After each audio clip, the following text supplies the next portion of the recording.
Bismillahirrahmanirrahim. Assalamualaikum warahmatullahi wabarakatuh.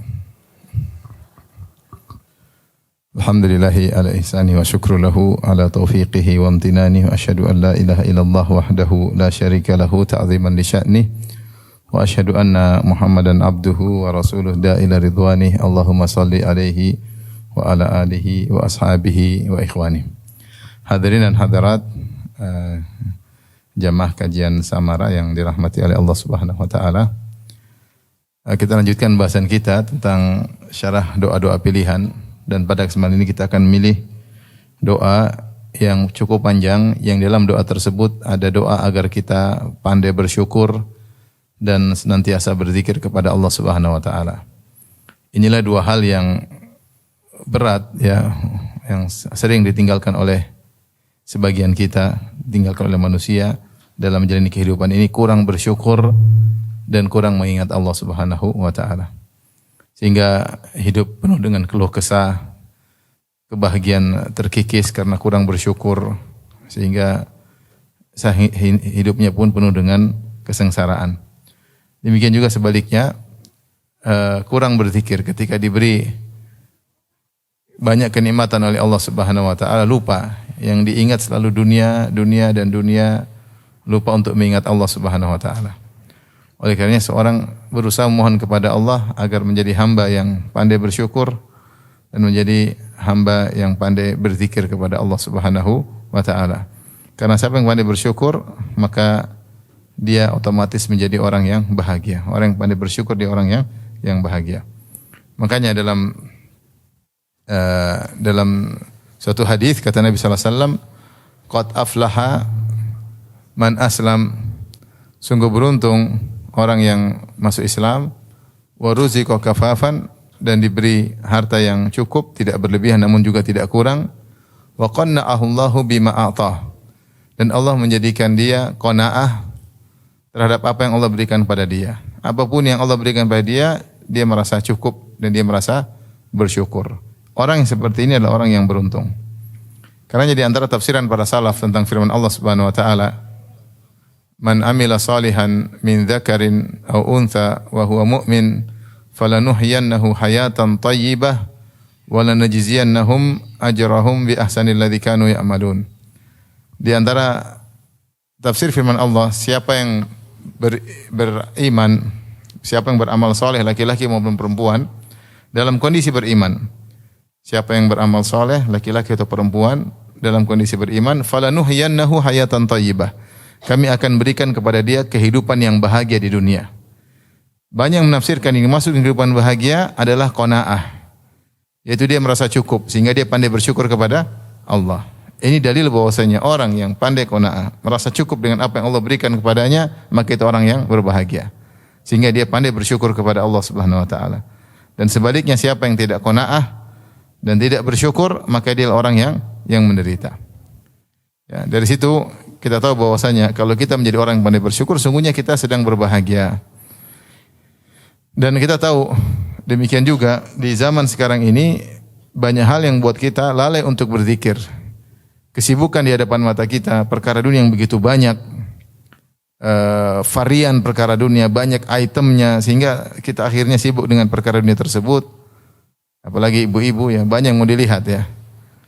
Tas mau dilihat, dompet mau dilihat, politik mau dilihat, artis mau dilihat, ini mau dilihat, ini dibaca, itu dibaca, kesehatan, kecantikan, salon murah dicari.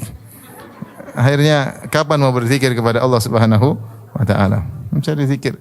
Oleh karena akhirnya zikir lupa. Maka kalau Allah tidak menolong kita untuk pandai bersyukur dan pandai berzikir, akhirnya kehidupan kita tidak bermakna. Kita butuh kekuatan dari Allah Subhanahu wa taala.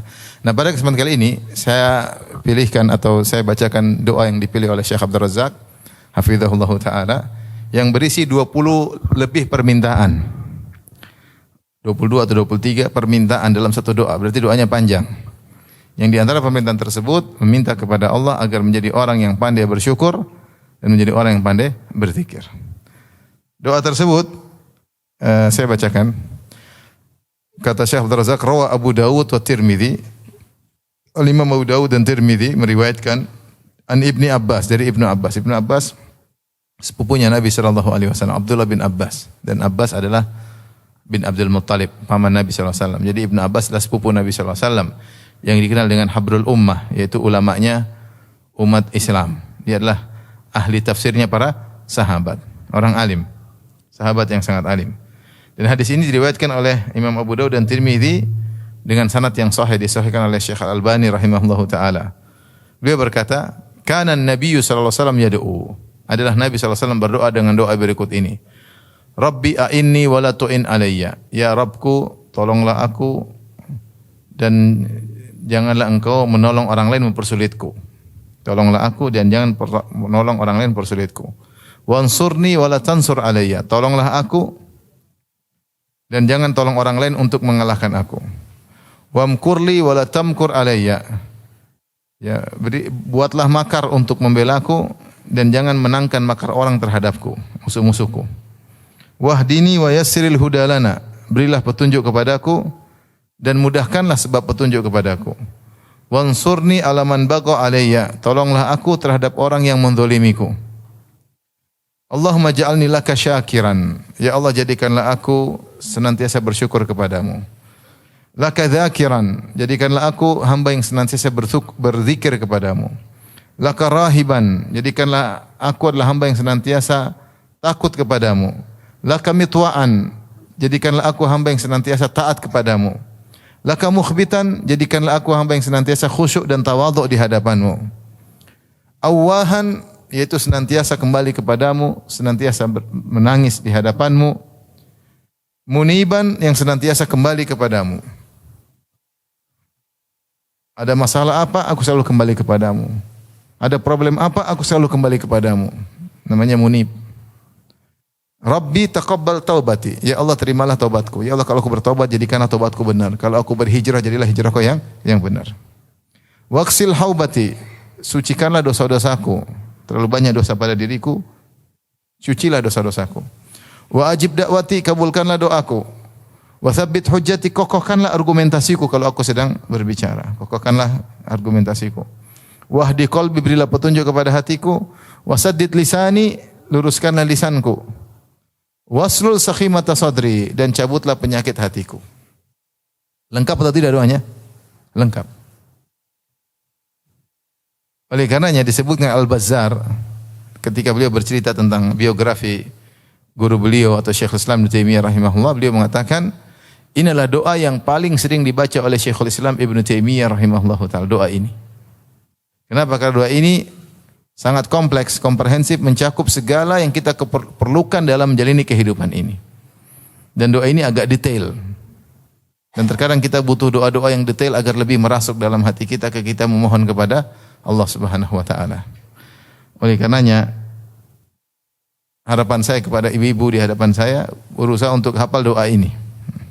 Ya, agak panjang dikit tapi apa? Berusaha untuk hafal ya. Taib. Kita tulis doanya ya. Tulis doanya. Rabbi a'inni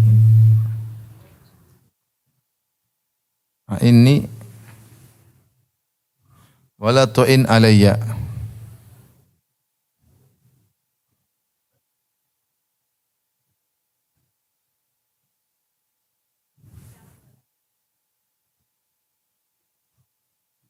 Wala tu'in alayya.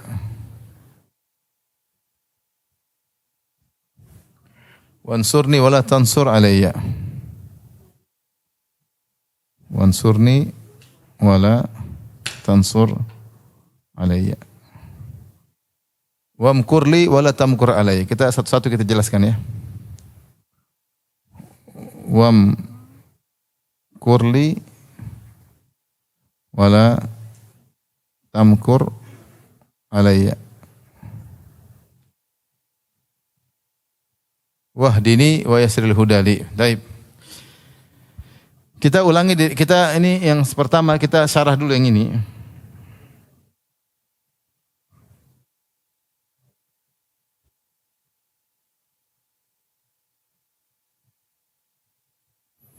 Rabbi, kebanyakan doa dibuka dengan Rabbi. Karena kenapa Rabbi? Rabbi artinya Robku, yaitu yang merupakan Rob artinya pengurusku, penciptaku, yang terkait dengan rububiyah. Rob adalah nama Allah yang terkait dengan rububiyah. Ya, nama Allah terkait rububiyah. Terkait rububiyah Allah. Apa itu rububiyah? Rububiyah itu terkait dengan penciptaan, pengurusan, menghidupkan, mematikan, namanya rububiyah. Ya. Penciptaan, intinya pengurusan ya, pengurusan makhluk ya, dan lain-lain ya, mematikan, menghidupkan, ini semua namanya rububiyah. Dan di antara urusan Allah mengurus kita adalah dengan mengabulkan permintaan apa? Permintaan kita. Makanya banyak doa-doa para nabi dimulai dengan Rabb. Seperti Rabbana atina fid dunya hasanah. Rabbi habli minas salihin. Ya, Rabbana zalamna anfusana wa illam taghfir lana wa tarhamna lanakunanna minal khasirin. Doanya para nabi. Kata Nabi Ibrahim, Rabbi ja'alni muqima salati wa min dzurriyyati. Ya Rabbku jadikanlah penegak salat dan juga para anak-anakku. Rabbana hablana min azwajina wa dzurriyyatina qurrata a'yun waj'alna muttaqina imama. Jadi banyak doa-doa dibuka dengan apa? Rabbi. Karena pengkabulan doa terkait dengan rububiyah Allah. Rububiyah maksudnya Allah ngurusi makhluk ciptaannya. Allah ngurusi makhluk ciptaannya. Terkait dengan alam semesta, terkait dengan langit dan bumi, terkait penghuni langit maupun penghuni bumi. Maka di antara kita bertawassul ketika berdoa kita bilang apa? Rabbi. Ini artinya tolonglah aku. Tolonglah aku. Ini adalah minta pertolongan karena kita tahu semua keberhasilan di tangan Allah Subhanahu wa taala. Kalau Allah tidak tolong percuma, kita enggak bisa apa-apa. Dan minta tolong buat apa? Kata Syekh Abdul Razak sebagian datang dalam riwayat yang lain. Maksudnya minta tolong sebagaimana dalam hadis Muaz bin Jabal kata Rasulullah sallallahu alaihi wasallam,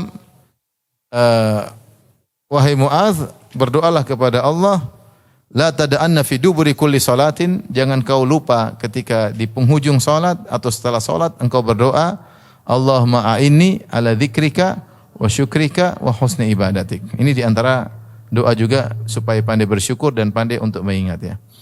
Itu untuk apa? Untuk ibadah yang baik. Untuk apa? Berzikir kan? Zikir. Dan untuk apa? Bersyukur. Tak tolong kepada Allah Subhanahu wa taala. Dalam riwayat yang lain, Rasulullah SAW dari hadis Abu Hurairah, kata Rasulullah SAW, "Atuhibbuna an tajtahidu fid du'a?" Sukakah kalian untuk bersungguh-sungguh dalam berdoa? Kalian suka enggak sungguh-sungguh dalam berdoa? Qulu, maka ucapkanlah, Allahumma a'inni ala syukrika wa dzikrika wa husni ibadatik. Ini tiga hal yang sangat kita butuh pertolongan ya. Perlu pertolongan Allah. Kemudian kita bilang, wala tu'in alayya, ya Allah jangan kau menolong orang untuk menghalangiku. Ini maksudnya, wala tu'in alayya. Jangan tolong orang lain, tolong untuk menghalangiku. Kenapa ibu dirahmati Allah Subhanahu wa taala? Karena ibadah kita sering terhalang. Zikir kita sering apa? Terhalang. Kita sering terhalang bersyukur. Ada sebab-sebab aja yang buat kita lupa untuk beribadah, lupa untuk bersyukur, lupa untuk berzikir. Maka jangan tolong orang lain yang menghalangi aku untuk bisa berzikir, berdoa dan bersyukur. Ya. Salah berteman bisa membuat kita lupa Allah. Salah berteman membuat kita jadi tamak, tidak pandai bersyukur. Salah berteman sehingga akhirnya pikiran kita orientasi dunia melulu, tidak pernah pikir ibadah. Padahal ibu-ibu udah pada tua-tua.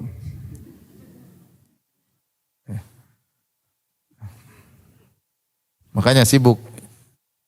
Ya, sudah tua harusnya sibuk beribadah.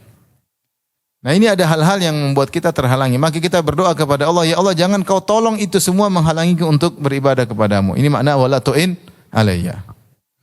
Kemudian wansurni, tolonglah aku, itu atas musuh-musuh. Ya. Wansurni atas musuh-musuh. Tolonglah menangkanlah aku. Sebenarnya wansur itu menangkan aku. Menangkan aku atas musuh. Dan musuh ini umum ya. Musuh ini baik orang kafir maupun orang muslim yang jahat. Ya, karena terkadang musuh kita bukan orang kafir, terkadang orang muslim juga tapi jahat. Maka kita berdoa, wansurni, tolonglah aku. Orang musuhan sama kita, orang jelek-jelekan kita, kita bilang wansurni. Wala tansur alayya, jangan menangkan musuhku. Ya. Jangan menangkan musuhku. Baik, ini makna wala tansur alayya. Kemudian makna berikutnya, dan ingat kita di zaman ini butuh pertolongan ya. Ada saja orang musuh kita dalam usaha, ada yang musuhi, ada yang hasad, ada yang mencari-cari kesalahan kita dalam usaha. Betapa banyak orang main jatuhkan, kerjasama dengan orang yang memiliki kekuasaan kemudian menjatuhkan kita, merusak usaha kita. Musuhi kita, nggak suka. Ada yang mungkin nggak suka dengan rumah tangga kita, berusaha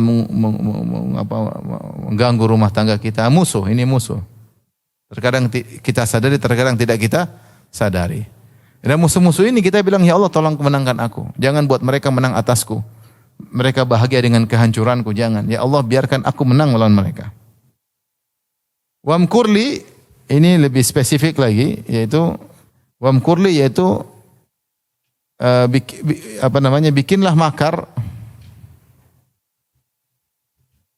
untuk memenangkanku.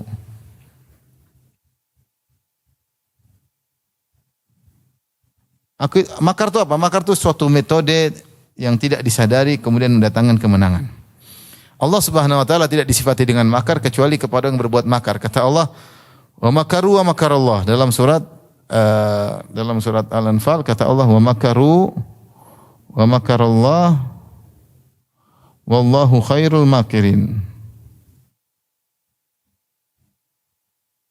Jadi kata Allah, mereka membuat makar.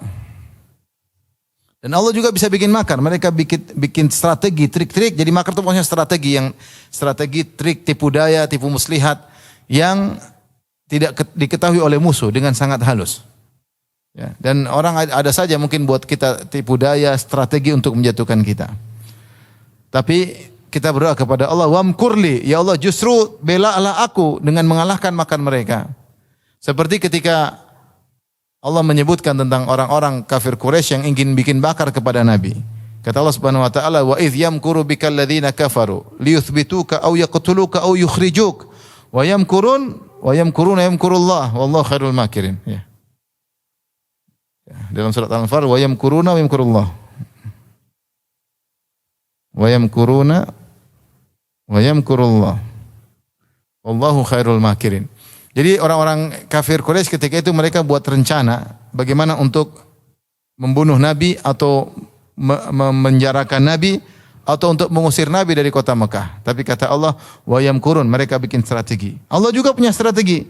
Wallahu khairul makirin, kalau strategi mereka kalau strategi Allah, tentu strategi Allah yang lebih apa?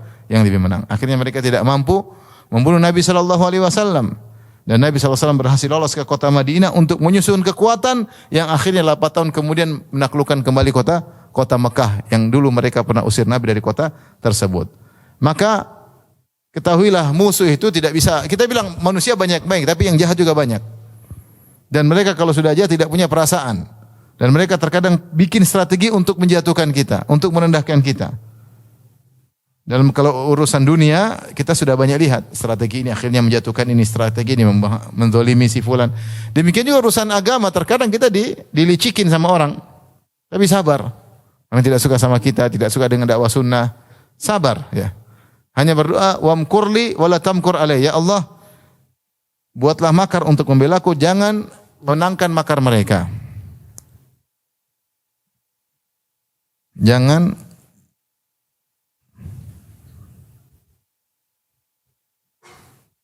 menangkan makar mereka atasku.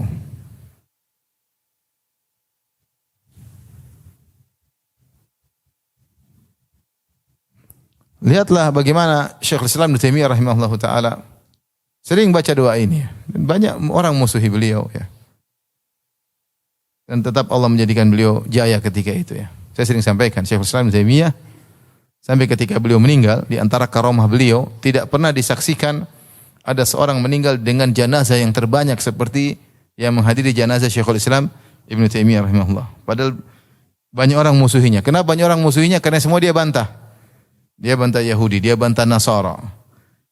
Sampai dia tulis buku membantah orang yang mencela Nabi sallallahu alaihi wasallam. Dia bantah wahdatul wujud, dia bantah. Bikin kitab, dia bantah sufi-sufi ekstrim, dia bantah. Dia bantah Jahmiyah, dia bantah Mu'tazilah, dia bantah Asy'ariyah. Semua dia bantah. Dia bantah Syiah sampai dia tulis buku judulnya Minhajus Sunnah Nabawiyah 9 jilid. Dia bantah ahlul kalam, orang-orang yang ahli mantik, dia tulis Rad 'alal Mantiqiyin yang bikin falsafat-falsafat aneh-aneh, dia bantah 2 jilid. Dia bantah orang yang minta-minta kepada kuburan, Rad 'alal Baqri, Al-Istighatsah 2 jilid dicetak sekarang. Dia membantah Ar-Razi yang mengatakan kalau akal bertentangan dengan dalil maka akal harus didahulukan, dalil dikalahkan. Dia bantah tulis Daru Ta'arudil Akal wa Nakal, kalau tidak salah cetak 11 jilid, cetakan baru 6 jilid. Semua dia bantah. Sehingga orang yang tidak suka dengan dia sangat banyak. Yang dibantah-bantah tersebut tidak ada yang nyaman. Tetapi subhanallah, Allah tetap menangkan dia, hujahnya tetap terkuat. Sampai masyarakat mencintai beliau. Ketika beliau meninggal, tidak ada jenazah di Damaskus, di Suriah, yang dihadiri sebanyak jenazahnya Syekhul Islam Ibnu Taimiyah rahimahullahu ta'ala. Dan di antara doa yang paling sering beliau baca doa ini. Oleh karenanya, kita tidak tahu kalau ada orang namanya hasad itu ada. Ada orang tidak suka sama kita, ada orang tidak suka dengan usaha kita, ada orang tidak suka dengan rumah tangga kita, ada orang tidak suka dengan suami kita, ada orang tidak suka dengan kita, tidak suka hasad dengan anak kita. Ada orang merasa risih kalau kita berparas indah, ada orang yang tidak sabar. Oleh karenanya kita perlu doa-doa seperti ini, bukan kita suudzon sama orang, tidak, tapi agar kita kalau ada yang buat makar, ya Allah balikkan makarnya kepadanya. Kalau ada orang yang ingin menyakiti, kita balikkan hal tersebut kepada dirinya. Baik, kita lanjutkan. Ini sudah, Ibu-ibu. Kita lanjutkan rangkaian ini yang berikutnya. Sudah? Sudah ya.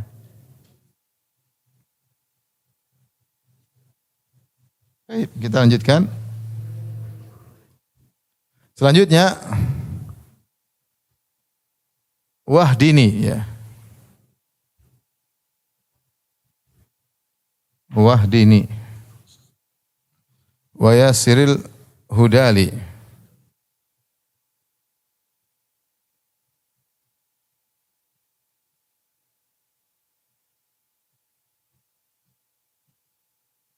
Wa yassiril huda, mudahkanlah petunjuk padaku. Wansurni ala man baqa alayya.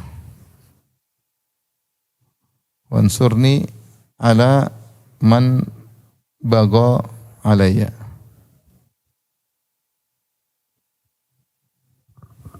Kemudian Allahumma ja'alni laka syakiran.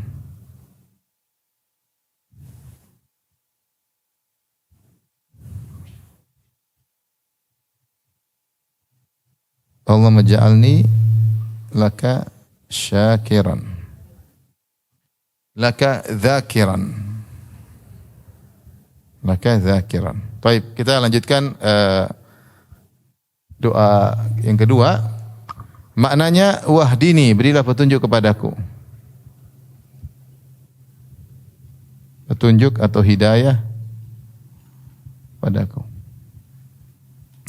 Ibu-ibu, hidayah ini orang sering meremehkan tentang hidayah. Padahal kita ini hamba yang selalu butuh hidayah. Kita ini lemah. Kenapa kita lemah? Karena pengetahuan kita mikro, kita tidak makro. Ilmu kita mikro, hanya tahu sekitar kita, tidak secara luas. Kita enggak tahu tentang sekitar kita enggak tahu tentang masa depan kita enggak tahu kalau kita begini jadinya apa. Kalau kita ambil sikap ini akibatnya apa, dampaknya kita enggak tahu karena kita enggak tahu hal yang gaib. Kemudian kemampuan kita juga terbatas. Keuangan kita terbatas, energi kita terbatas, ya, kesabaran kita terbatas. Dan kita penuh dengan kekurangan. Maka kita butuh hidayah. Ketika dia bilang, wahdini, ya Allah berilah petunjuk kepadaku. Maksudnya petunjuk dalam segala hal. Ya, maksudnya apa? Petunjuk dalam segala hal.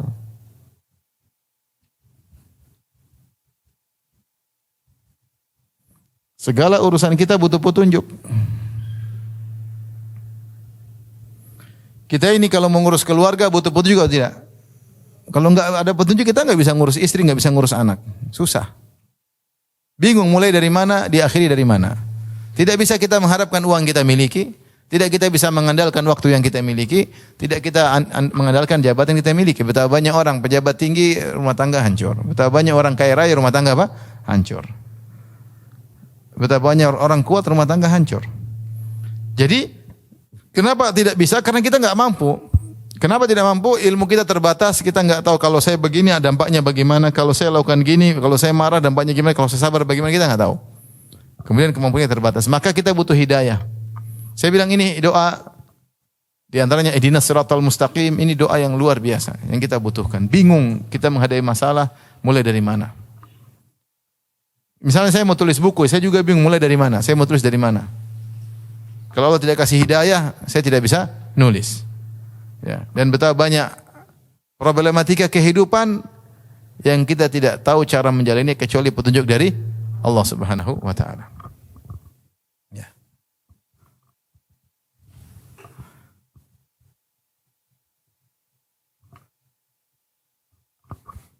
Subhanallah, saya baru dapat cerita, tapi saya mau cerita sini nanti disalahpahami. Lebih baik enggak usah dicerita.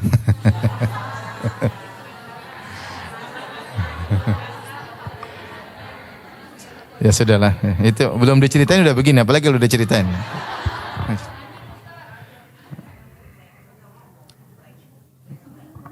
Tapi saya enggak akan detail ya.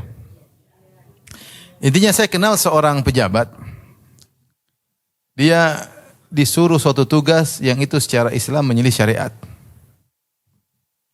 Jadi sama saya, maka kata dia, saya berdoa Ustaz, saya sholat malam, saya bisa menangis, ya Allah lebih baik saya tinggalkan jabatan daripada saya melakukan hal yang bertentangan keridhaan-Mu. Maka dia berdoa, minta petunjuk kepada Allah, minta petunjuk kepada Allah. Kasusnya ada, cuma saya nggak bisa sebutkan ya. Intinya, sampai ketika dia masuk di penanganan kasus tersebut, dia terus berdoa, ya Allah lebih baik saya berhenti daripada saya tidak mampu. Lebih baik saya berhenti. Tiba-tiba Allah kasih petunjuk. Kalau saya cerita menakjubkan, tapi saya nggak mungkin cerita. Ya. Masalahnya apa, petunjuk bagaimana? Biarlah hanya Allah yang tahu dan saya dan dia. Tapi maksud saya, subhanallah, dia berdoa dan dia menangis dan Allah kasih petunjuk di detik terakhir ketika dia sudah blank, tahu-tahu ada petunjuk dan dia berhasil dan dia tidak melanggar perintah Allah dan dia bisa menjalankan tugasnya. Jadi mau saya kita ini kadang-kadang bingung mau ngapain, mau tanya siapa enggak tahu. Maka hidayah itu penting ibu-ibu. Ibu mungkin masalah rumah tangga, hadapi suami gimana, suami saya ini gimana, saya bingung hadapinya. Ngelihat bingung, ditelepon bingung, dekat bingung, jauh lebih bingung ya. Sudah serahkan sama Allah. Ya Allah berilah petunjuk kepada aku dalam berkhidmat kepada suami. Kalau enggak ibu enggak bakalan bisa. Kita cerdas, kita punya cara trik-trik, tapi sering salah. Dan dampaknya sering tidak baik. Oleh karenanya minta petunjuk kepada Allah dalam segala urusan. Kalau enggak, sulit kita menjalaninya. Ngurus anak juga enggak gampang. Tapi ya Allah berilah petunjuk kepada aku, agar aku bisa ngurus anak-anakku. Enggak gampang. Oleh karenanya doa hidayah ini doa luar biasa. Kemudian kata Nabi, wa yassiril huda lana, ya. Berilah, mudahkanlah petunjuk kepadaku. Mudahkanlah itu petunjuk atau sebab-sebab petunjuk kepadaku.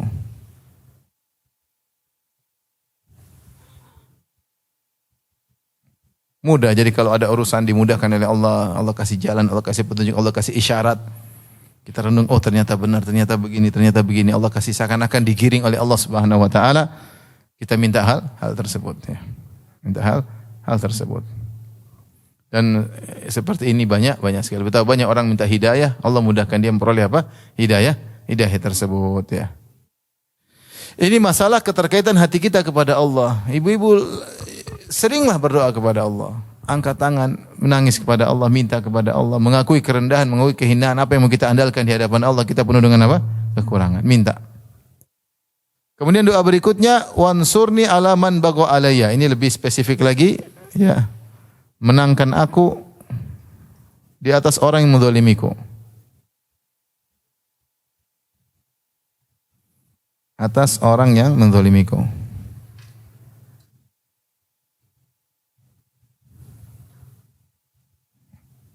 Ya. Ini jelas-jelas dia telah berbuat zalim. Kita bilang, ya Allah, menangkan aku. Ini lebih baik berdoa seperti ini. Karena doa adalah ibadah. Saya kemarin ditanya oleh seorang, dia jengkel. Dia jengkel karena dia diminta-mintain duit terus. Jadi Ustaz, ada orang minta duit sama saya Ustaz. Bolehkah saya berdoa agar dia mampus Ustaz? Saya bilang jangan. Kamu berdoa saja, tidak usah kamu emosi berdoa. Berdoa saja, ya Allah, hukumlah dia dengan dia pantas apa yang dia pantas mendapatkannya. Jangan berlebihan. Jangan bilang, ya Allah, patangkanlah tulang tangannya menjadi 8 bagian. Jangan. Ya Allah, cabutlah nyawanya, matikan dengan mati yang mengenaskan. Jangan.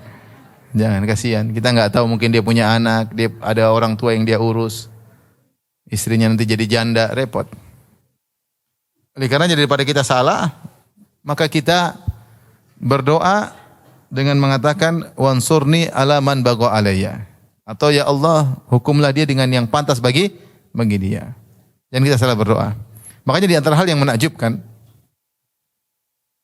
ini menunjukkan doa itu bukan seenak kita, tapi kita doa, kita ibadah, bagaimana doa yang benar. Bukankah sebagian nabi berdoa ditegur salah doa? Ada yang ditegur enggak? Ada. Misalnya Nabi Nuh alaihissalam, ketika anaknya yang kafir meninggal, maka dia mengatakan, Rabbi inna bani min ahli, wa inna wa'dakal haq, ya Allah, putraku adalah keluargaku dan janjimu benar. Itu seakan-akan dia ingin anaknya selamat atau anaknya meninggal dalam kondisi kafir tersebut selamat ya. Maka Allah tegur. Kata Allah, ya Nuh innahu laisa min ahlik, innahu amalun ghairu salih. Dalam qiraah amila ghairu salih. Fala tas'alni ma laisa laka bihi ilm, inni a'idzuka an takuna minal jahilin. Kata Allah, wahai Nuh, sungguhnya anakmu itu bukan dari keluargamu, sungguhnya dia telah melakukan kekufuran. Maka janganlah kau minta kepadaku apa yang kau tidak punya ilmu tentangnya. Aku nasihati engkau agar kau tidak menjadi orang-orang yang jahil. Nabi Nuh ditegur karena salah berdoa ya. Ketika Rasulullah SAW ingin mendoakan ampunan bagi pamannya Abu Talib, Allah tegur. Maka nalin nabi walladzina amanu ayastaghfiru lil musyrikin walau kanu uli qurba. Tidak pantas bagi nabi dan orang yang beriman untuk mohon ampunan bagi orang-orang musyrikin setelah jelas mereka penghuni neraka jahanam meskipun karib kerabat dekat. Kenapa Nabi ingin mendoakan Abu Talib? Karena Abu Talib jasanya luar biasa. Cuma dia kafir. Dia pasang badan untuk bela ponakannya Muhammad sallallahu alaihi wasallam. Dia tidak peduli. Memusuhnya Abu Jahal, Abu Lahab, dia tidak peduli. Tetapi dia meninggal dalam kondisi apa? Musyrik. Ini yang buat Nabi ingin mendoakan dia. Kata Nabi, la astaghfiranna laka malam unha angka. Saya akan benar-benar mohon ampunan buat engkau selama aku tidak dilarang. Maka Allah ingatkan, jangan. Ketika Rasulullah SAW juga ya meninggal Abdullah bin Ubay bin Salul. Ini saya maksudnya, kita pun kalau jengkel sama orang, kita doa jangan sembarang. Karena doa itu ibadah, ada aturannya. Ketika Abdullah bin Ubay bin Salul, pimpinan orang-orang munafik, meninggal dunia, maka anaknya masuk Islam. Anaknya sahabat, dia bilang, ya Rasulullah, doakan ayah saya. Maka Rasulullah SAW pergi dengan beberapa sahabat ingin sholat jenazah. Karena Abdullah bin Ubay bin Salul ini meskipun dia munafik, tapi KTP-nya Islam. Karena munafik itu KTP apa? Islam. Maksudnya diketahui secara status dia orang muslim, tapi dalam hatinya kemunafikan. Maka Rasulullah SAW ada perhatian sama dia. Maka Rasulullah SAW pun mau sholat jenazah, ditahan oleh Umar. Wahai Umar, wahai Nabi, bukankah Allah melarang jangan mohon ampunan bagi orang munafik? Istaghfir lahum aw la tastaghfir lahum, in tastaghfir lahum 70 maratan fala yaghfirullahu lahum. Kata Allah tentang orang munafik, kau mohon ampun buat dia atau tidak mohon ampun sama saja. Meskipun kau mohon ampun buat mereka 70 kali, Allah tidak akan ampuni mereka. Tapi Rasulullah SAW akhirnya tetap sholat jenazah karena menyenangkan sahabat anaknya. Dan siapa tahu bisa diampuni. Rasulullah Allahu Akbar sholat jenazah dan sahabat ikut Nabi. Allah turunkan ayatnya menegur Nabi SAW. Wala tusalli ala ahadin minhum mata abada wala takum ala qabrih. Innahum kafaru billah. Jangan sekali-sekali sholat atas mereka orang munafik yang meninggal. Jangan berdiri di kuburannya, sungguhnya mereka telah kafir kepada Allah. Jadi doa itu kita berusaha doa yang pas ya. Jangan melampaui batas ya. Makanya di antara hal yang menarik disebutkan oleh para ulama seperti kisah Nabi Nuh alaihissalam. Nabi Nuh alaihissalam ketika dikabarkan oleh Allah Subhanahu wa taala, "Lan yu'mina min qaumika illa man qad aman." Wahai Nuh, tidak akan beriman lagi kepada engkau kecuali yang sudah terlanjur beriman. Nabi Nuh berdakwah 950 tahun, yang beriman cuma 80 orang. Kata Allah Subhanahu wa taala, sudah ini terakhir, enggak ada lagi yang akan beriman. Ketika dia tahu tidak ada yang akan beriman. Dan orang-orang yang tidak beriman terus mulai mencaci maki, menghina dia. Sampai seorang membawa anaknya, membawa cucunya untuk menghina Nabi Nuh. Ya, mereka istihza. Maka Nabi Nuh berdoa dengan doa yang Allah abadikan dalam Al-Quran. Rabbi la tadhar alal ardi minal kafirina dayyara. Innaka intadharhum yudhillu ibadak wa la yalidu illa fajiran kaffara. Yang maknanya, ya Allah, jangan kau biarkan ada lagi orang kafir di atas muka bumi. Karena kalau kau biarkan orang kafir di muka bumi, mereka hanya melakukan kerusakan dan mereka tidak melahirkan kecuali kafir lagi. Kalau mereka kau biarkan hidup, dia akan menyesatkan yang lain dan akan melahirkan kafir lagi. Karena Nuh pengalaman, ketika dia buat kapal, seorang datang ngejek-ngejek dia, Nuh ngapain Nuh? Jadi tukang kayu sekarang, sudah tidak dakwah lagi. Bawa lagi anaknya, Nuh ngapain bikin kapal? Disebutkan Nuh bikin kapal bertahun-tahun lama sekali. Sampai seorang punya anak, seorang punya cucu. Kemudian dia bilang, Nuh ngapain bikin kapal musim kemarau? Emang ada apa bikin kapal? Orang bawa anak, bawa cucu. Jadi anak cucu, kakek, anak, cucu semua ngejek apa Nabi Nuh. Maka Nuh mengatakan, jangan biarkan ada orang kafir lagi. Karena mereka tidak melahirkan kecuali kafir juga. Akhirnya Allah kabulkan, mereka dibinasakan. Ya, fafatahna abwaabas samaa'i bima'in munhamir. Kami pun bukakan pintu-pintu langit, maka turun air yang sangat banyak. Wa fajjarnal arda uyunan faltaqal ma'u al amrin qad qadir. Maka kami jadikan bumi semua jadi mata air. Mata air di mana-mana keluar air. Ternyata doa ini disesalkan oleh Nabi Nuh. Ketika di padang mahsyar, matahari jarak 1 mil. Matahari jarak 1 mil. Orang kepanasan semua, menanti kapan Allah datang memulai persidangan. Tapi Allah tidak datang-datang, sementara matahari jarak 1 mil. Maka mulailah Allah ilhamkan kepada manusia untuk minta syafaat dari para nabi. Datanglah mereka kepada pertama Nabi Muhammad, Nabi Adam alaihissalam. Nabi Adam mengatakan, Inna Rabbi qad ghadibal yawma ghadaban lam yaghdab qablahu mislahu wala ba'dahu. Sungguhnya Rabbku sedang murka pada hari ini. Allah tidak pernah murka sebelumnya seperti ini dan Allah tidak akan murka setelahnya seperti ini. Dan sungguhnya Allah telah melarang aku untuk mendekati suatu pohon dan aku melanggar. Nabi Adam ingat dosanya. Meskipun sudah diampuni, dia ingat dosanya. Maka dia bilang, nafsi, nafsi, aku juga butuh syafaat. Idhabu ila Nuh. Dia enggak berani kasih syafaat. Tidak pede. Karena dosa yang pernah dia lakukan, meskipun dosa tersebut sudah dimaafkan. Subhanallah, hari yang sangat dahsyat. Nabi Adam yang Allah ciptakan dengan kedua tangannya. Manusia pertama. Nabi pertama. Allah muliakan. Allah suruh malaikat sujud kepadanya. Luar biasa. Dia ingat dosa yang pernah dia lakukan. Kemudian dia tidak pede di hadapan Allah Subhanahu wa taala. Bagaimana dengan kita ibu-ibu? Dosa banyak. Entah dimaafkan atau tidak. Dosa sama suami aja banyak. Banyak atau sedikit ibu? Saya tanya jujur ya. Ibu-ibu dosa sama suami banyak atau tidak? Ada yang jujur, ada yang tidak jujur. Dosa suami sama ibu juga mungkin banyak juga ya. Tapi intinya kita dosa ini banyak. Hari kiamat nanti bagaimana ya? Tapi akhirnya Nabi Adam tidak berani ke syafaat. Kata Nabi Adam, idhabu ila Nuh. Pergilah kepada Nabi Nuh. Maka pergilah orang-orang kepada Nabi Nuh. Mereka berkata, ya Nuh, anta awalur rusul ila ahlil ard wa sammaka Allahu abdan syakura. Engkau adalah rasul yang pertama yang Allah utus ke atas muka bumi. Allah menamakan engkau dengan hamba yang pandai bersyukur. Ala tara ma nahnu fih, tidak kau lihat bagaimana kondisi kami. Ala tara ma balagha bina, tidak kau lihat bagaimana kepayahan yang kami rasakan, keringat bercucuran. Nabi Nuh mengatakan, saya telah berdoa dengan doa yang Allah tidak perintahkan. Doa tadi yang kita sebutkan. Doa tersebut tidak ada salahnya, tapi Allah tidak perintahkan dan Allah tidak larang. Allah tidak perintahkan dan Allah juga tidak larang, tapi dia menyesal dengan doa tersebut. Ini menunjukkan bahwasanya kita kalau berdoa ikut saja yang diajarkan oleh Nabi, lebih apa? Lebih baik. Kalau mungkin itu terlalu jengkel, kita bilang ya Allah, hukumlah dia sesuai dengan yang dia berhak mendapatkannya. Jangan lebih daripada itu. Sehingga kita serahkan hukuman kepada Allah. Jangan kita emosi. Saya sering cerita, saya punya kawan 2 orang bertengkar. Kemudian satunya marah, dia bilang sama saya, Firanda, semoga Allah sempitkan kuburan orang itu. Sebenarnya orang ini masih hidup, belum mati. Ngapain doa seperti itu?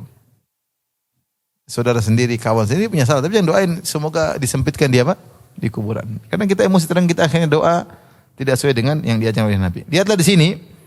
Nabi berdoa, wansurni ala man baga alayya. Ya Allah, menangkanlah aku di atas orang yang berbuat zalim kepada aku. Ya sudah. Caranya bagaimana? Terserah Allah cara menangkan. Urusan Allah Subhanahu wa taala. Wamkurli, berilah strategi untuk menangkan aku. Bagaimana caranya? Terserah Allah Subhanahu wa taala. Karena terkadang kita tidak tahu bahwa kita salah. Seperti ketika Nabi SAW marah kepada sebagian orang, Rasulullah berdoa, Allahumma al'an fulanan wa fulanan wa fulanan. Ya Allah, laknatlah si fulan, si fulan, si fulan. Maka Allah tegur Nabi SAW. Laisa laka minal amri syai'un. Au yatuba alaihim au yu'adzibahum fa innahum zalimun. Bukan urusanmu, wahai Muhammad, tentang mereka. Apakah Allah menerima, membuat mereka bertobat dan akhirnya mereka masuk Islam? Ataukah mereka Allah azab karena mereka berbuat kesyirikan? Ternyata orang-orang yang doakan Nabi tersebut masuk Islam belakangan. Kata Allah, bukan urusanmu. Oleh karenanya paling bagus kalau kita berdoa, kita sudah sangat jengkel, serahkan kepada Allah Subhanahu wa taala. Ya. Dan kita tidak ingin pahala kita dikurangi. Terkadang kita minta dibalas di dunia, saya khawatir dosa pahala kita dikurangi. Sabar aja, sabar, tenang aja. Biar serahkan kepada Allah. Ya. Dia bilang, ya Allah, saya serahkan dia kepada Engkau. Sudah selesai. Taib, kita masuk pada doa inti kita. Allahumma ja'alni laka syakiran. Allahumma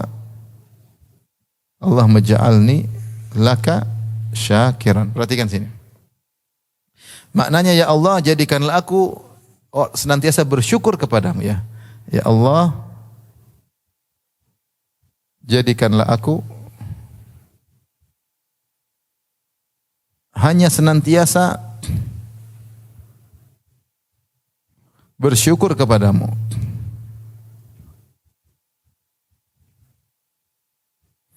Dalam riwayat yang lain ini syakiran, dalam riwayat yang lain syakaran.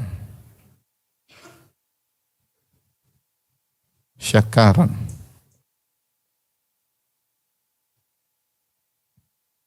Allah maj'alni laka syakaran. Maknanya sama. Syakaran itu juga maknanya sering bersyukur. Dia sighah mubalaghah. Dia lebih kuat daripada sekedar syakiran. Makanya kalau saya berdoa saya sering milih syakaran. Allah maj'alni laka syakar. Syakar untuk sering sekali bersyukur. Seperti sabarun. Itu orang yang sering senantiasa bersabar. Ya, Allah maj'alni laka syakaran atau laka syakiran. Dua-duanya boleh, ya. Di sini lihat Allah mendahulukan laka, Nabi mendahulukan laka untuk menunjukkan hanya laka, yaitu ya Allah jadikanlah aku kepadamu lah aku senantiasa bersyukur. Yaitu hanya senantiasa bersyukur kepadamu. Karena sebagian orang dia pandai bersyukur kepada manusia, lupa bersyukur kepada pemberi nikmat yang sungguhnya. Ada orang seperti itu. Dia pandai bersyukur, dia berbuat baik, tapi dia lupa bahwasanya yang berikan nikmat itu Allah, hanya lewat orang ini. Kita kerja sama bos kita baik, kita selalu berterima kasih sama dia, kita lupa yang buat bos kita baik sama kita siapa? Allah. Kita berterima kasih sama dia, tapi syukur yang sungguhnya kepada siapa? Allah. Ini kadang-kadang dilupakan. Saya tanya sama antum, kalau ada seorang kawan, kemudian dia kirim supirnya untuk kasih kita oleh-oleh, kita terima kasih sama supir apa kawan kita? Ya kita bilang sama supir seadanya, syukran, tapi paling utama kepada kawan kita, karena dia yang kirim. Karena dia yang kirim. Jangan kita kemudian apresiasi terbesar kepada supir, nah supir cuma ngantar doang. Jangan sampai kebalik, kita lupa kepada sumber nikmat yang sungguhnya siapa? Allah. Dan ini seringlah kita berdoa dengan doa ini. Allahumma ja'alni laka syakaran. Ya. Karena terlalu banyak hal membuat kita lupa untuk bersyukur. Oleh karenanya di antara doa yang Allah sebutkan dalam Al-Qur'an, hatta idza balagha ashuddahu wa balagha 40 sanatan qala rabbi auzi'ni an ashkura ni'mataka allati an'amta alayya wa ala walidayya wa an a'mala salihan tardah wa aslih li fi dhurriyyati. Ketika dia sudah mencapai masa asyud, yaitu sudah pemuda yang kuat, sudah di puncak-puncak mudanya, wa balagha 40 sanah, kemudian sudah mencapai 40 tahun dia berdoa. Ini saatnya kita harus pandai bersyukur, sudah 40 tahun. Rabbi auzi'ni, ya Allah ilhamkanlah kepadaku an ashkura ni'mataka allati an'amta alayya, agar aku bisa bersyukur dengan nikmat yang kau berikan kepadaku. Sudah 40 tahun sudah harus pandai-pandai bersyukur. Ibu udah berapa tahun? 35. 35 tambah 30. 35 tambah 20. Semua sudah di ambang batas ya. Oleh karenanya harus lebih pandai bersyukur. Kenapa? Umur-umur segitu orang sering lupa. Orang sering lupa. Seharusnya kalau umur 40 tahun mulai fokus untuk ibadah, tapi 40 tahun semakin banyak relasi. Semakin banyak apa? Relasi. Semakin banyak tempat, semakin banyak ke salon, semakin banyak ini, semakin banyak kebutuhan, semakin banyak ngomel, semakin banyak. Oleh karenanya, jangan lupa minta, ya Allah ilhamkanlah kepadaku untuk pandai bersyukur. Kapan kita pandai bersyukur, subhanallah, kita akan bahagia. Kita akan bahagia. Jadi, kalau kita pandai bersyukur, kita selalu pandangan positif. Ada sesuatu yang negatif, kita lihat positifnya. Ada kena musibah, ini insya ada hikmahnya. Begitu, jadi pandangan kita selalu apa? Positif. Allahumma ja'alni laka syakaran. Kemudian laka dzakiran, laka dzakiran. Dalam riwayat laka dzakkaran, sama dalam riwayat yang lain apa? Dzakkaran.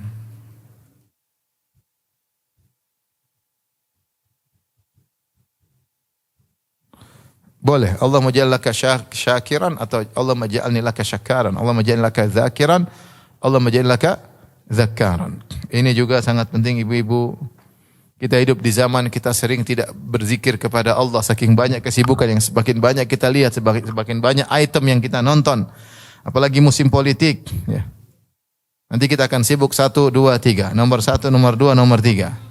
Zikir politik, bukan zikir kepada Allah. Bukannya tidak, silakan pikir politik secukupnya, tapi berlebihan. Jadi masalah apa? Berlebihan. Majelis 2 jam tidak terasa ngomong politik, padahal semuanya bukan pakar politik. Semua cuma pengamat yang tidak punya database yang lengkap. Tapi semuanya ngomong, bapak-bapak, ibu-ibu, ya. Berlebihan. Sehingga zikirnya bukan mengingat Allah, tapi zikir dunia terus. Kita hidup di zaman yang kita lupa untuk berzikir. Maka sungguh bahagia ibu-ibu yang menyempatkan waktu zikir pagi petang, bahagia. Sungguh bahagia ibu-ibu yang sempatkan waktu baca Al-Quran. Sungguh bahagia ibu-ibu yang menyempatkan waktu dia berkhulwat dengan Allah Subhanahu wa taala, sang penciptanya yang sumber kebahagiaan dia berada di tangannya. Sehingga dia selalu mengingat zikir kepada Allah. Bahkan Ibnu Qayyim punya penjelasan yang indah, namanya zikir kepada Allah itu bukan hanya subhanallah walhamdulillah wala ilaha, tapi setiap kita beraktivitas kita ingat ini yang Allah suka seperti apa. Syariatnya bagaimana? Jadi kita ingat Allah atau ingat syariatnya. Ada masalah ini, kira-kira syariat yang benar seperti apa? Selalu kita orientasinya apa sih yang disukai oleh Allah dalam menghadapi masalah ini. Sedangkan kita senantiasa berzikir kepada Allah. Tapi secara sederhana kita praktekkan zikir pagi petang, zikir setelah sholat, baca Al-Quran, itu zikir harian yang bisa kita kerjakan. Laka dzakkara.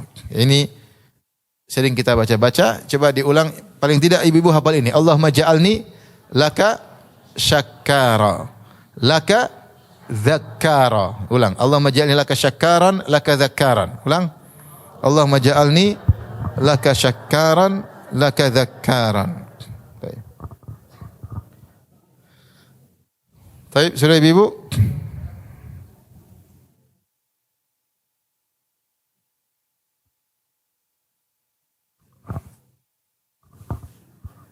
Lanjutkan.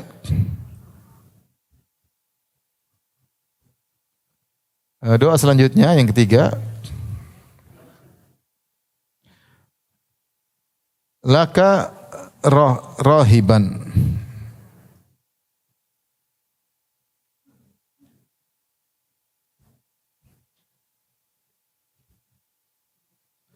Laka mitwa'an.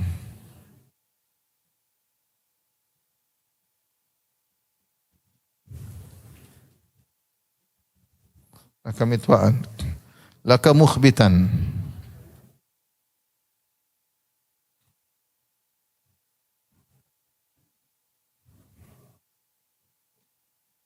Kemudian ilaika awaban muniban.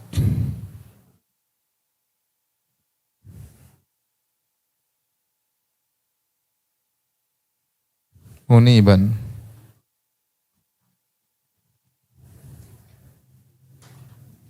Awahan bukan awaban, awahan.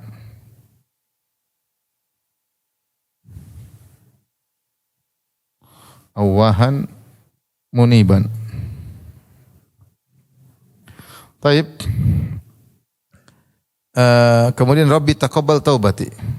Rabbi taqabbal taubati. Waqsil haubati.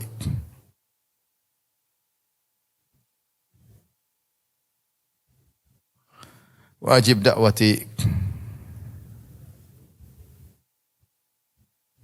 Tapi kita artikan, ya Allah, jadikanlah aku senantiasa kepadamu takut. Rahiban maksudnya takut kepada Allah Subhanahu wa taala. Rahaban wa raghaban ya. Itu agar senantiasa takut kepadamu.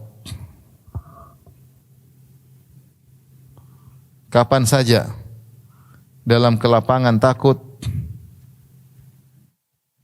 Kemudian juga dalam kesempitan juga takut.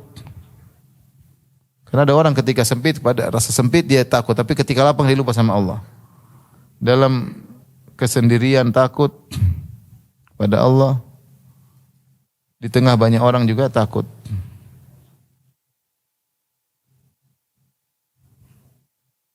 Senantiasa. Ada yang lihat, ada yang enggak takut kepada Allah.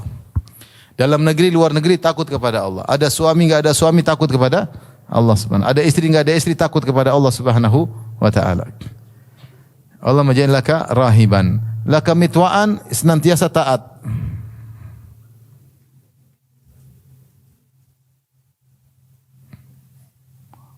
Taat. Apapun yang Allah perintahkan, terima.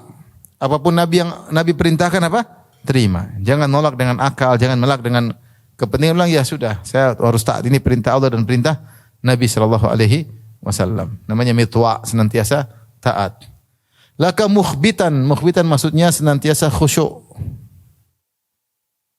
Khusyuk. Ya.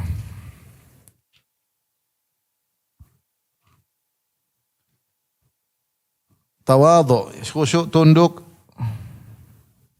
Rendah di hadapan Allah. Di hadapan Allah. Ini penting. Menghadirkan kekhusyuan ketika sedang salat. Mukhbitan maksudnya senantiasa khusyuk, rendah di hadapan Allah, tunduk dan yang lain. Kemudian ilaika awahan muniban. Ilaika awah. Awah maksudnya adalah sering nangis, sering kembali kepada Allah Subhanahu wa taala.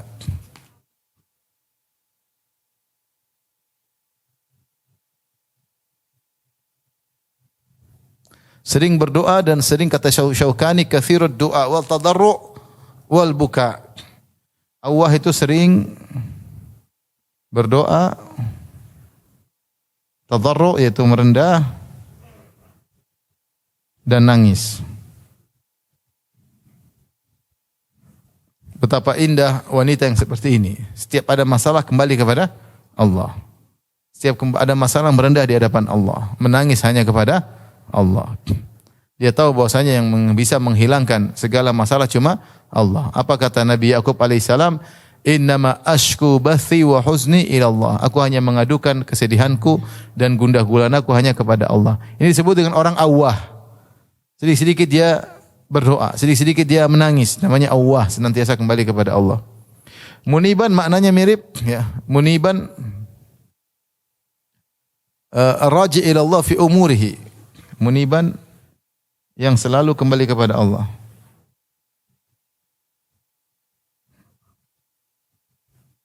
dalam segala urusannya. Urusan-urusannya, ya. Apapun yang terjadi dia kembali kepada Allah, ya. Setelah itu minta untuk diterima taubat. Rabbi taqabbal taubati. Ya Allah, terimalah taubatku. Apa maksudnya terimalah taubatku? Yaitu maksudnya agar syarat taubat kita penuhi. Agar syarat taubat kita penuhi.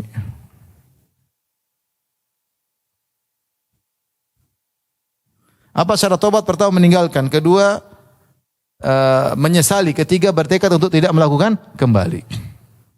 Pertama, meninggalkan. Kedua, menyesali. Ketiga, bertekad untuk tidak kembali lagi. Maka seorang kalau mengatakan, ya Allah terima taubatku, itu dia berharap bahwasanya dia bisa komitmen dalam taubatnya. Kalau dia sudah berhijrah, dia berharap tidak kembali lagi. Ya Allah terimalah taubatku. Karena orang kalau bertobat biasanya setan menggoda terus. Maka dia berdoa agar taubatnya diterima. Waqsil haubati, ya. Waqsil haubati maksudnya cucilah dosaku. Ya. Kalau saya sudah bertobat masih ada sisa-sisa dosa, cucilah ya Allah. Cucilah. Saya sudah bertobat masih sisa dosa, cucilah, bersihkan. Wa ajib da'wati, kabulkanlah doaku.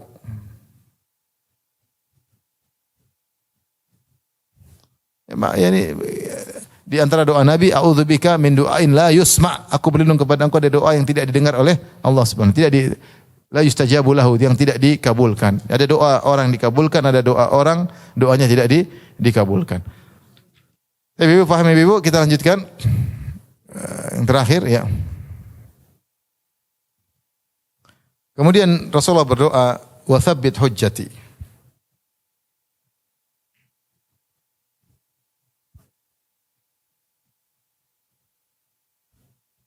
Wasabbit hujjati, itu kuatkanlah argumentasiku. Wahdi qalbi, wahdi qalbi, berilah petunjuk kepada hatiku. Wasaddid lisani, luruskanlah lisanku, ya. Kemudian waslul sakhimata qalbi, waslul sakhimata qalbi.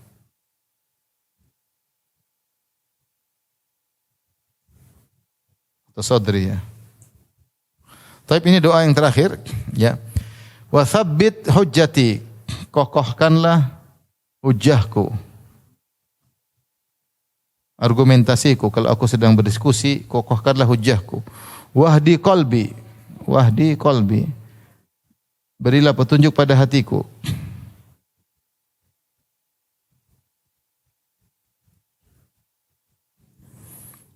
Wasaddid lisani, luruskanlah lisanku.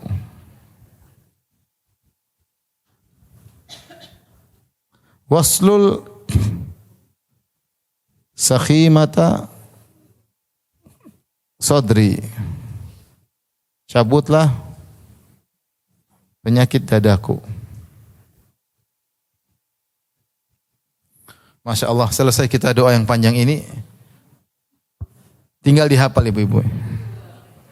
Tsabbit hujjati, kokohkanlah hujahku. Kalau berdiskusi, kalau berdialog, kokohkanlah sehingga tidak asal ngomong, mikir sebelum menyampaikan argumentasi. Ini butuh bagi para dai agar ketika dia menyampaikan dengan hujah yang kokoh, tentunya mengharuskan dia banyak baca, banyak wawasan sehingga dia punya hujah yang kokoh, bukan hujah yang mengikuti hawa nafsu, tetapi hujah yang disertai dengan dalil Al-Qur'an maupun Sunnah. Wahdi qalbi, berilah petunjuk kepada hatiku. Sebelumnya sudah minta petunjuk, ini petunjuk secara spesifik, petunjuk yang lebih khusus terkait dengan hati. Hati ini banyak masalah, ya. Hati ini banyak masalah. Kita minta petunjuk apa? Diberi keimanan, diberi ketabahan, diberi husnudzon oleh Allah Subhanahu wa taala, ya. Diberi tawakal. Ingin hati kita dapat petunjuk, dan banyak ibadah hati yang mau kita lakukan, dan itu pahalanya besar. Dibuat pandai tadi, husnudzon kepada Allah enggak gampang. Kalau Allah kasih daya, seorang mudah husnudzon. Kalau Allah kasih daya, seorang mudah untuk tawakal kepada Allah. Kalau enggak susah. Wasaddid lisani, yang luruskan lisanku, terutama ibu-ibu lisannya sering bengkok. Yang bilang siapa? Sebagian tafsiran para ulama adalah berdasarkan hadis Nabi, kata Nabi SAW, innal mar'ata khuliqat min dhila, sungguhnya perempuan diciptakan dari tulang rusuk. Tulang rusuk bengkok atau tidak? bengkok. Wa inna ala wajah syai'in fi dhil a'lahu, dan bagian yang paling bengkok dari tulang rusuk adalah bagian atas. Tulang rusuk kan semakin di atas semakin apa? Bengkok. Semakin di bawah semakin kurang bengkoknya. Kata para ulama maksudnya, sebenarnya mengatakan yang maksud adalah lisan. Lisannya ibu-ibu tuh sering bengkok. Coba kalau bicara lihat di cermin, bengkok atau tidak lisannya? Sering salah ngomong, sering salah ini, sering anu. Laki-laki juga sama, tetapi yang lebih sering bengkok apa? Perempuan.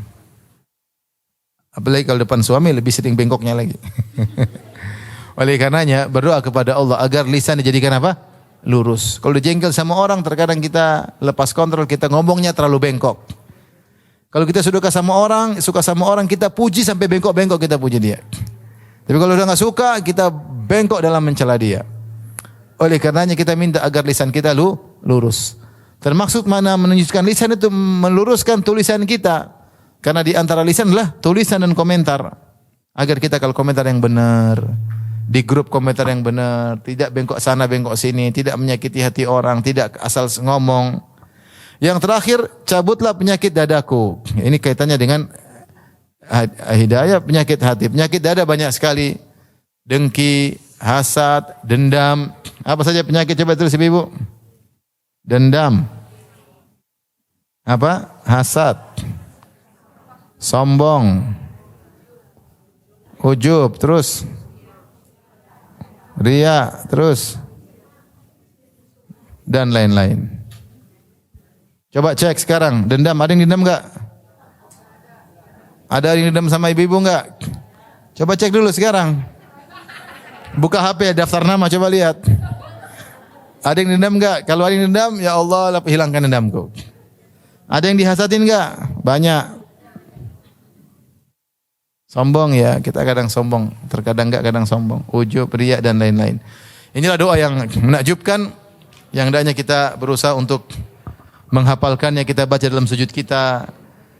Kita baca ketika ya di antara azan dan iqamat, kita baca ketika selesai salat malam, ketika salat tahajud. Doa dengan doa ini doa yang paling sering dibaca oleh Syekhul Islam Ibnu Taimiyah karena kita butuh dengan doa ini seluruhnya. Wallahu a'lam bishawab. Ini saja yang saya sampaikan. Kurang saya mohon maaf. Subhanakallah bihamdik asyhadu an la ilaha illa anta astaghfiruka wa atubu ilaik. Assalamualaikum warahmatullahi wabarakatuh.